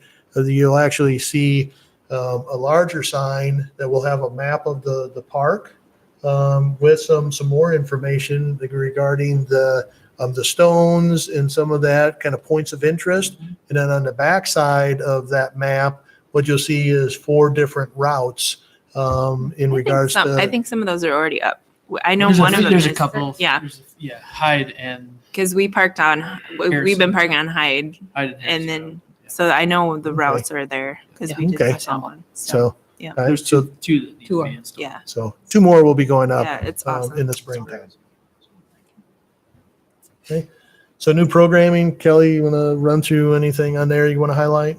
Yeah, so obviously we're always challenging staff to look at our existing programs, and if things aren't working any longer, or we're spending more time than it's worth, let's look at some new programming, new clients, new customers, people we may not normally touch. So a lot of those you can see are brand new this year or yet still to come. Aquatics, we have a new lifeguard prep class. We have the Wibbit Aqua Track. And log growing. We'll be rolling those up more even this summer. We had the Wibbit at Municipal Pool already twice, and we're scheduled for this Saturday. A little questionable with the weather coming in, but it's scheduled for Saturday. We added some sand volleyball and indoor volleyball for 7th and 8th graders. We've not had that level before, so we're excited about that because that's not an age group that we normally see. So hopefully that will be a success. So we're excited about the new programs, and we're in conversation with some other entities and hope to have some new programs starting in April or maybe the summer. So we're always looking for new programs. So auditorium bandshell events, auditorium under Craig's leadership, produced several events this past year. And we've kind of highlighted those to you at various times. And then bandshell hosted Oktoberfest for the first time also.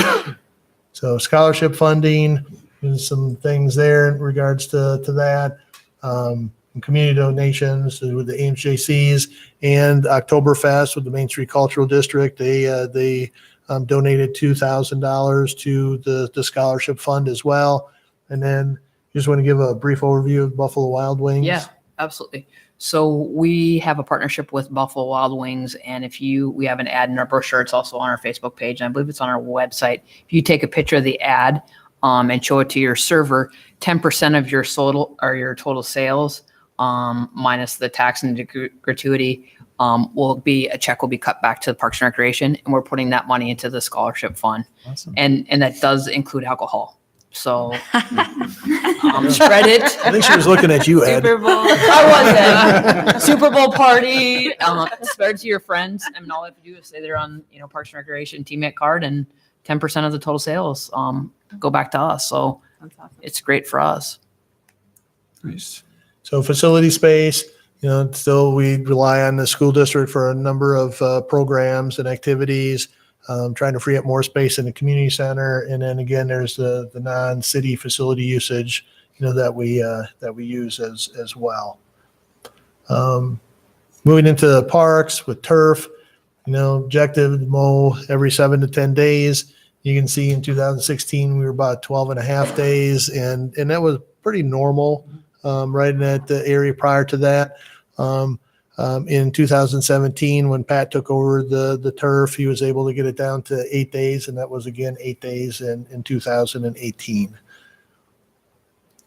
No trimming in the parks initiative. We're continuing this effort, and again, what we've mentioned before is that we could be 2, 3, sometimes 4 people out there trimming in the park system. And if we don't have to trim, how can we, what could we have them doing? Would it be better use of their time and so on? So that's what we're trying to do. So right now, 11 of our 36 parks, we're almost 33%, not quite there yet, but are mostly trim free. So we do have some issues where, like Northridge Heights, for example, when we designed it, we developed it as trim free, and then we put right-of-way trees in, and because of the location of those trees, we have to go out there and do some trimming. So we're trying to work at things as to how we can eliminate, that trimming. That's why I say mostly. But a lot of our parks are, out of those 11, some of them are just trim free, and we really don't have to go there at all. So that's a good thing. From a forestry standpoint, we hired a city forester, Paul Tauke. A great addition. Some of the things he's working as a whole, updating the tree inventory, and goal is to prune our park trees every 5 years. And these next few slides, he's put together a list. So in 18-19, those are the parks that he wants to get done. Go in, prune them, trim them, and won't have to come back for another 5 years. Now we may, on an exception, something happens, we'll have to get in there, but generally not. And you can see in each of the years, that's all of our parks and some of our, the golf course and so on. So that's really going to be helpful. And right now he's been doing a great job of directing the work of our maintenance workers in regards to getting out there and doing this, and doing it on the right-of-way side as well. So EAB response plan, again, accelerated removal in the park system, over 450 trees removed thus far, and we're not doing any treatment. So save that expense. And in the next year or two, we should be, completely done with ash trees within the park system. This does not include the woodlands. If there's an ash tree out in the middle of a woodland, we're not going to go out there and take it out unless it's close to a trail. A designated trail that we have. And then contract removal of large trees, and then always doing the replanting. Just some things that are structural, the grills, electrical controls, LED, and then the outdoor ice rink installation, which the one on the left was donated, by Iowa Wild and Wells Fargo. And then the one on the right was one that we had already had. Put both of them down at South River Valley. We worked with electric to put the light pole up in the middle, so it does provide light, at nighttime, and so that's been a real positive. And with the colder weather now, we've had some skating. You can see the sign there; it says rink open. And anybody listening or watching at home, if that is red, please do not go out and skate. And if anybody asks you, if you go down there, if it's red, do not skate, because there is a liner. And if you go through the ice and your skates hit that liner, then we may lose ice and skating for the rest of the year. And it's also an additional expense that we have to replace it. So really pay attention to that sign. And then one other thing that happened at Carr Park, picture on the left, that's Donna Carr. She's the daughter of the Carrs who had put in carpool way back when and everything. So what we did is we worked with some individuals to get some information in regards to the Historical Society, and installed that sign that you see on the right. And that just gives a little history of carpool and the park and so on. So that's something that we had done. And Donna was gracious enough to pay for the sign and everything that you see there as well, just in commemoration of her parents. Questions, comments? This is sort of unrelated, related to the sanitary sewer work in Emma McCarthy.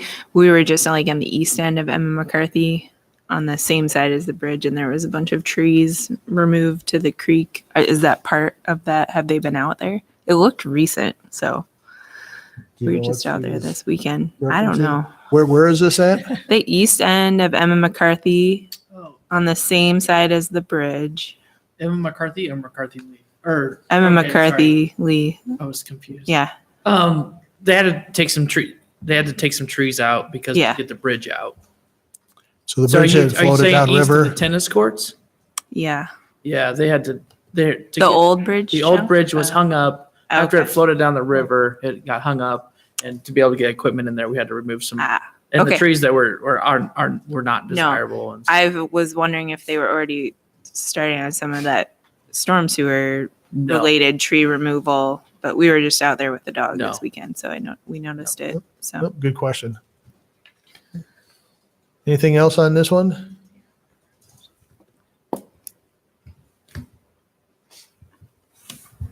All right, I'll move back up here. A little comfort, more comfort. Thanks, Keith. those are the worst chairs. They are. They're terrible. So with this one, like I mentioned before we started that PowerPoint, if commission wanted to recommend city council approve the budget, as is, you could make a motion to do so.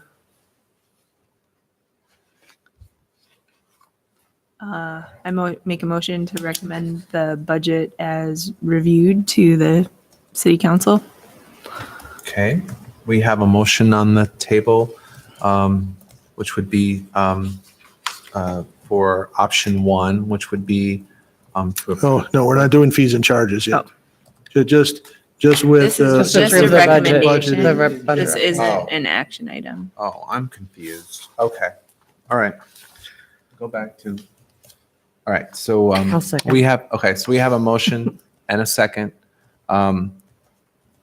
which would be a recommendation to city council for the 2019 budget for Parks and Rec. Do we have any discussion? Okay. Seeing none, we'll go to vote. All those in favor of the motion to recommend to City Council the budget for the 2019 year for Parks and Rec, please say aye. Aye. Aye. Opposed? Seeing none, motion passes. So we'll move Now- on. Now we'll move on to Yeah. the program fees. Okay. So you can see on there, we have a listing of, the 18-19 fee and then the proposed 19-20 fee. I'm not going to go through every one of these. Maybe Kelly can kind of highlight, some if there are anything that's more than a 3 to 5% increase.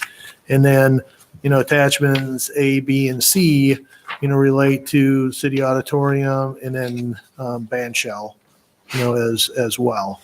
So for the auditorium, you remember last year when you approved fees, you approved the fees for the auditorium for 18-19 and 19-20.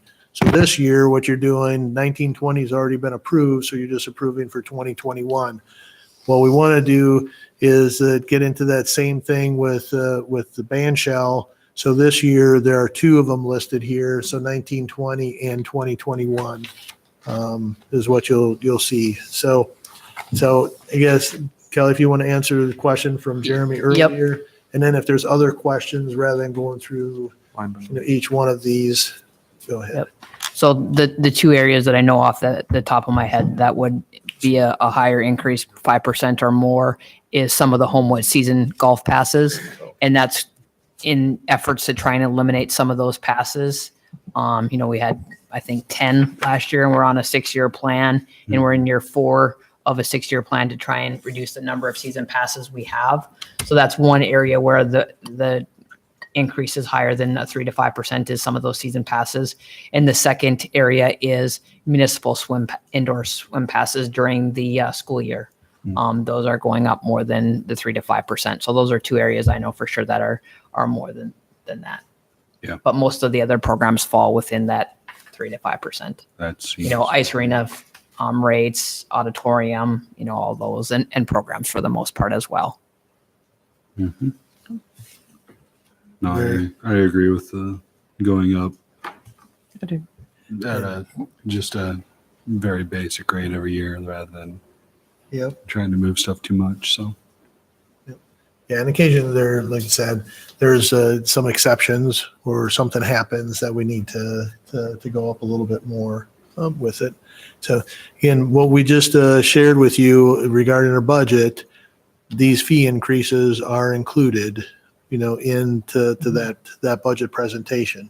So if you were to do something different or didn't like the things and Too bad. didn't want to or make these increases, then will make my job much more difficult in February talking to council with it. So I just want to make you aware that that this is incorporated into the budget for 1920.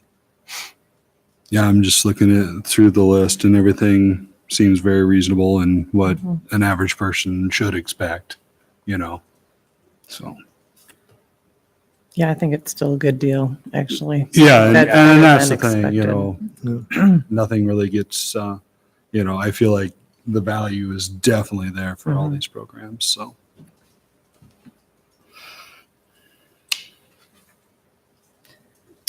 So I move approval for alternative 1 to adopt the proposed fee schedule as listed for fiscal year 1920. But yes, but then do I make a separate motion for auditorium and Or are they just wrapped into shell that? because it's 2021? They're all wrapped into that. So we're What he said. So, okay, all right. So we have a motion for the approval of, which would be option 1, which would be to adopt the proposed fee schedule listed for FY 19 and 20. I'll second If you that. wanted to, you could add, you could just say, which includes Which- attachments A, B, and And C. C, which would include attachments A, B, and C that we should all have in front of us. I'll second. Okay, so we have a motion and a second on the table. Is there any discussion? Any more discussion? Okay, seeing none. All those in favor of option 1, which would be to adopt proposed fee schedule for fiscal year 1920, including attachments A, B, and C as well, please say aye. Aye. Opposed? Seeing none, motion passes. And all I know that's a lot of work, Keith, I know, and yeah. Yep. all of your staff to do all that. I It's- just did Go budget back at and work and holy remath it. smokes, it's nothing compared to this. So So the next item is project update Homewood Clubhouse, and no, showed you some pictures with the CIP. One of the conversations that we have been having is with the building, should we pursue LEED certification or not, with it? And one of the things that we've had is we are looking at going with a geothermal system. We've been looking at all of the anything as energy efficient as we can, plumbing fixtures, LED lighting, all of that, the windows, everything. So to go LEED, if we were going to do that, our architect is saying it could potentially be anywhere from 15 to 25% higher than some of their estimated costs right now with it, which already, we're looking at, we're kind of on the edge, even with the additional 250,000.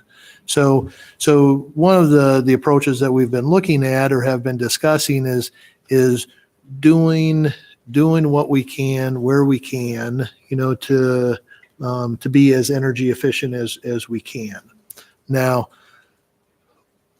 with that said, all right, what we want to do, all right, what we want to do is we want the commission to make a recommendation to city council in regards to whether or not to pursue lead or not. Okay. And it really comes down to either no lead and now, or go lead and delay is probably what's going to happen. Now, I'm not asking you to do this now because we're not providing you with enough information to be able to make that decision. So what we'd like to do is schedule between, what we'd like to do is take this to city council on February 12th at that meeting. And the reason for that is because what we want to do is we want to be able to have a decision of whether or not we pursue lead or we don't pursue lead. Okay? If we pursue lead, it's going to be higher cost. There's additional funding, and it most likely will delay even just design by most likely 6 months or more to be able to do this. If we say, hey, we're doing what we can, given the funds that we have, and again, the size of the building is only, less than 3,200 square feet. So it's not a huge building. So with that, do we not pursue lead? And if we can take this to council on the 12th and they make that decision, if that's what commission winds up doing, then we could still potentially get this bid out in March, and we can stay on the schedule that we have been kind of planning on, which would be demolition in July or August, and then the construction following right after that. So what, if we're going to do that, what we would need to do is schedule a special meeting of the Parks and Recreation Commission between now and hopefully not too much into that week before the 12th, for us to bring you as much information as we can, and information that you would like to see related to this topic. Does that make sense? Okay. So with it, so two questions. Are you in favor of having a special meeting prior to the 12th? And really with the 12th, we'd probably no later than probably the 5th would need to have a meeting to get this. So it would give us time then to take your recommendation and get it to council, for the 12th. So is that something that commission is willing to do? How important is lead? I mean, I'm not sure I fully understand lead, but Yeah. So there's a number of how lead works is there is a certification, and there's different levels. All right. So with the lead certification, there is 110 points that you can get. And there are some categories that you could, to get any points in that category, you have to complete or be able to, I guess, pass the prerequisites, that they have before you can even get any of those points.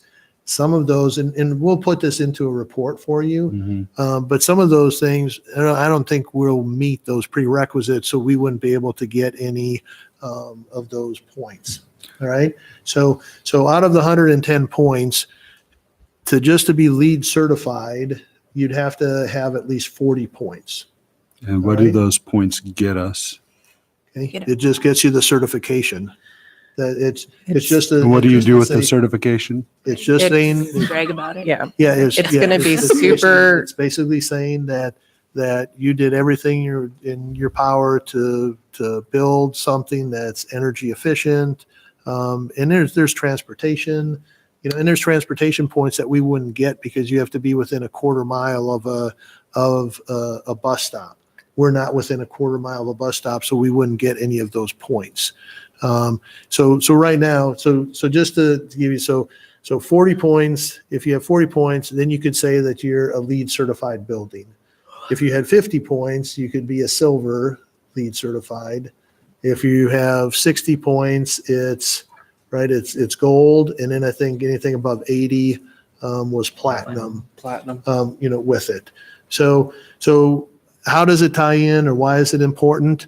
One of the goals, that city council has, and it's right behind you, is expand sustainability efforts. So that's why the question came up, and that's why, we're having this before we go any further in this process. The question was raised, and now we want you to weigh in, and the council to weigh in and give us direction moving forward. Now, most like building code these days, I mean, I would assume you've got to be somewhat energy efficient. And I would think that most building materials nowadays are fairly. Well, they are available, but there are, even with furnaces, there's different energy efficiencies that you can get. Appliances the same way. Just window panes, depending on what type of windows you get in, some are more energy efficient than others.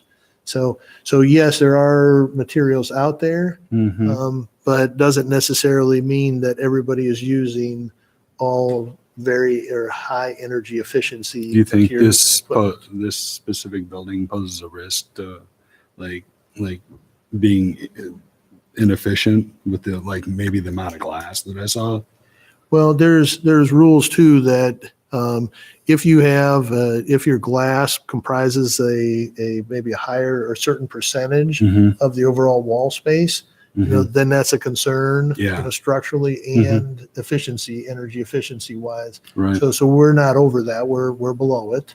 Oh. But there are some of those items. So I think it's worth another discussion.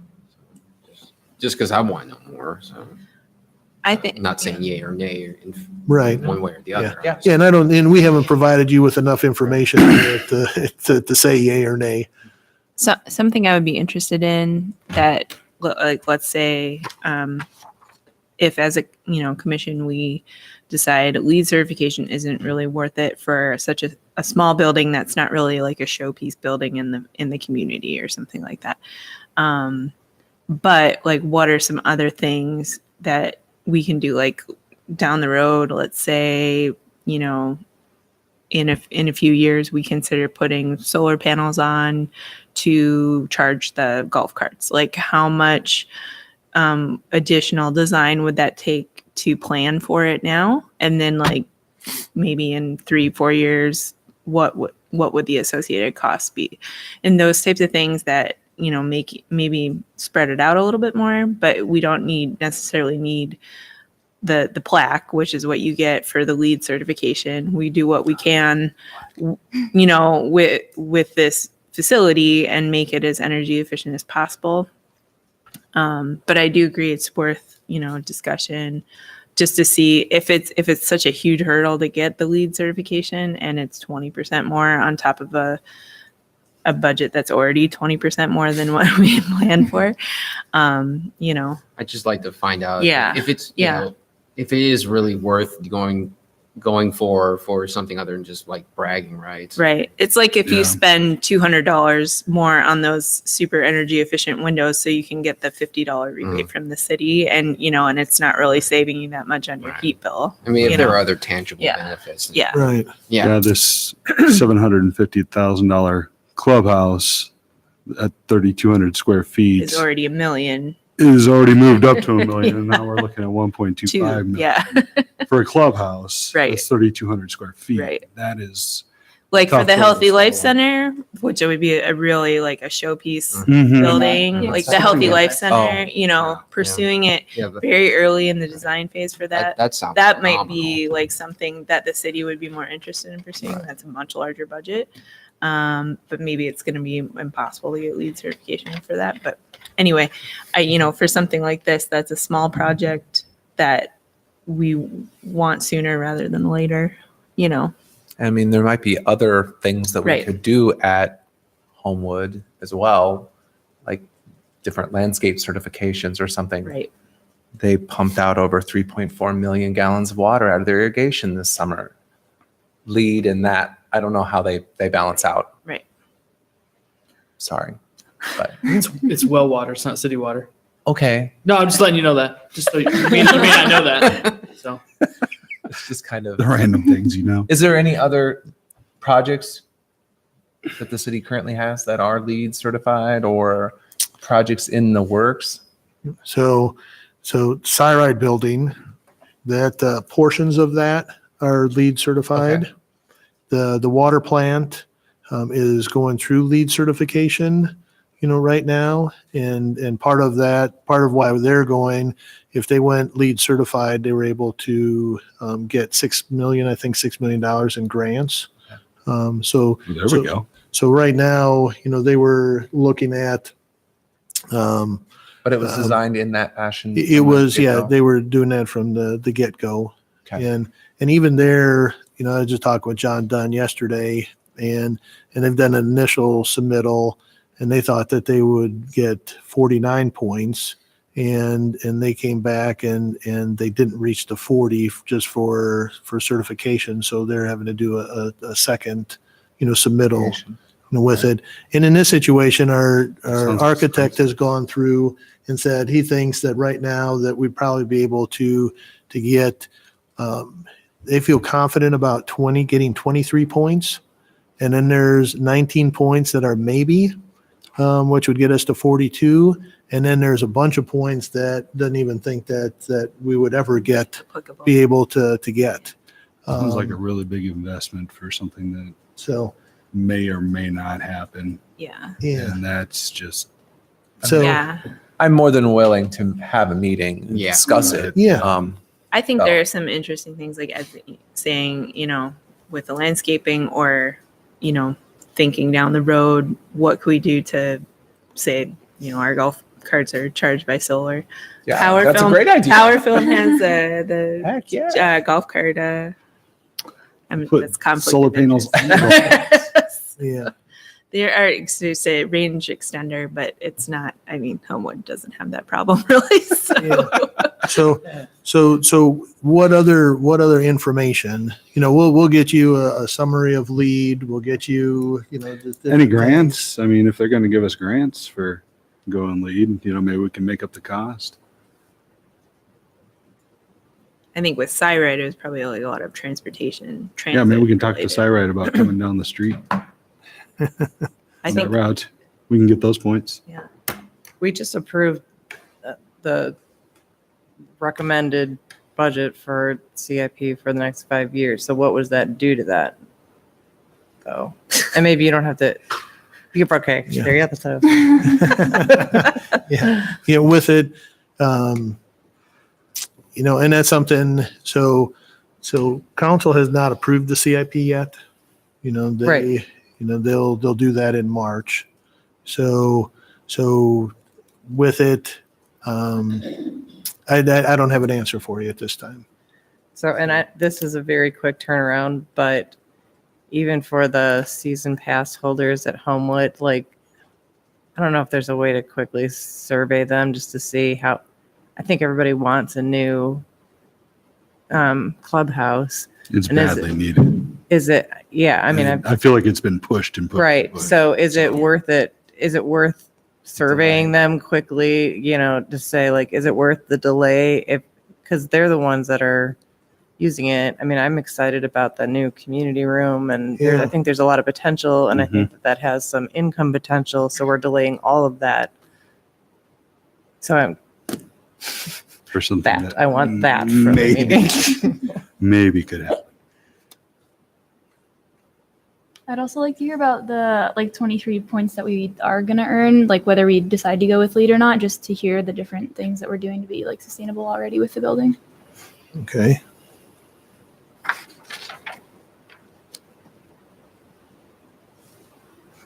Okay, anything else? Well, while you're asking,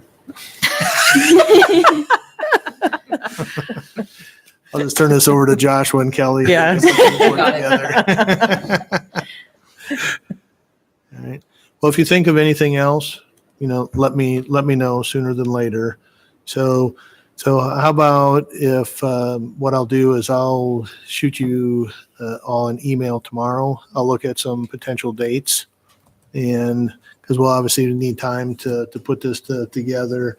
Now I know the 4th, 5th, and 6th of February, there's budget hearings in council has those in here. So we'll take a look. Okay. So it might be the week of the 28th, maybe try to find something. It's not that Monday. I have chemo. So what if we try to shoot for January 31st? That's Well, 2 Yeah, weeks that's from the Healthy today. Life Center But, meeting. well, actually, I was wondering, can we do, I mean, if the information is something that can get sent out to us before, that we can review it, that we can have a shorter meeting right before that, just to say, Before the Healthy Life Center meeting? yeah, Yeah. can we meet like at 6:30 and say yea or nay? Mm-hmm. Everybody just vote?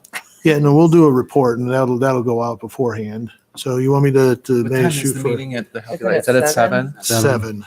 I would be up for that. would be fine. Then just, and if we can do our due diligence by reviewing it and just come prepared with, I mean, we can still discuss and ask a couple questions, Mhm. but Now, the one thing is to do the special meeting, it would still be a public meeting. Mhm. And if there's anybody there, I don't know if we want to pinch ourselves into just a short amount of time, thinking that because we may have people from the public that come and want to, express their thoughts. Sure.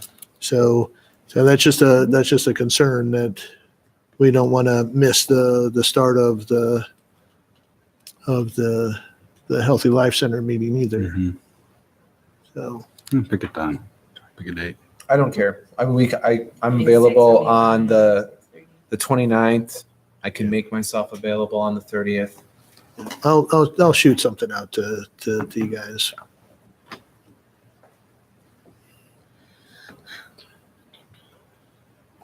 Okay, anything else on that? I like the overall concept though. Yeah, Beautiful, the building Um, looks great. beautiful renderings that were done for that. yeah, So, good. Good. all right. All right. No correspondence? All right. So then we're moving on to the monthly report. I just like to make a couple of thank yous. Thank you to the fitness class participants who came in over the Christmas break and donated 45 bags of food to Micah. Wow. That's awesome. So thank you to those people. And also thank you to MediaCom and Downtown Ames for sponsoring the movie in the auditorium in early December, Home Alone. They purchased, they paid for the movie and provided snacks. So thank you Nice. to them as well. Cool. Yeah, I would like to thank AMHA for helping us out with doing the flooding at the ice rinks at South River Valley. If you haven't had a chance to go by there and look at them or even skate on them, they're really neat. There's people down there all the time when they're open, and they're really cool. They're cool at night because there's lights and it's just a neat atmosphere. So finally Are have we some going to have a ribbon? Are we going to have a ribbon cutting? We're working on that right now. Okay, because I'm practicing get it my triple axel. Cold we're- stretch. I would pay money to see that. See you try. More income. I'm sure you could do it. Can he recover? Anyway, go ahead. Sorry. No, that's it. Thank you. Okay. Any other? Nothing else for the monthly report? Commissioner member comments? Thank you all for welcoming me aboard. Just want to say again, thanks to everybody. I can only wish that I'm going to be of some use. And I'm enjoying the future on the panel. Cool. We're excited to have you. Thank Definitely. Just a quick shout out to thank you to Kelly and Joshua, who helped the Ames Convention and Visitors Bureau with a very intense scavenger hunt last month. Ooh. It was fun. We had fun too. Yeah, we did. I heard that. We might have harassed them a little. Well deserved, I'm sure. Nice. Thank you to the Ames Convention and Visitors Bureau for including us in your annual meeting / party. It was a great time. It was a good time. It was a for great Sarah time. and I. Yeah. Sorry, I missed it. Yeah. And thanks to the staff for taking care of all the winter grooming of walking paths and all that. I went down to Brookside after the snow event on Saturday last week, and it's wonderful. So we get to do it again this weekend. Yeah. Looking forward to it. Yeah, me too. Thanks. Grab your shovels. Any other comments? All right. Well, our next meeting, our official meeting will be on the February 21st, unless we hear otherwise from Keith tomorrow. So I'll take a motion. I move to adjourn. With that, we are adjourned.